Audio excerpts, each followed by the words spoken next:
This is our walk through Merkinch Nature Reserve in Inverness. It's low tide. Saw a few birds on the mud flats.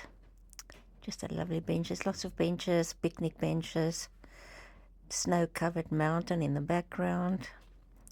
We've walked to Cranach Point, I think. Carnac Point.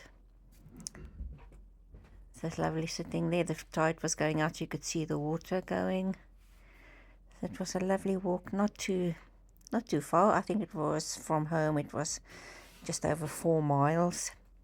Loads of little paths, some quite muddy because of all the, it's winter.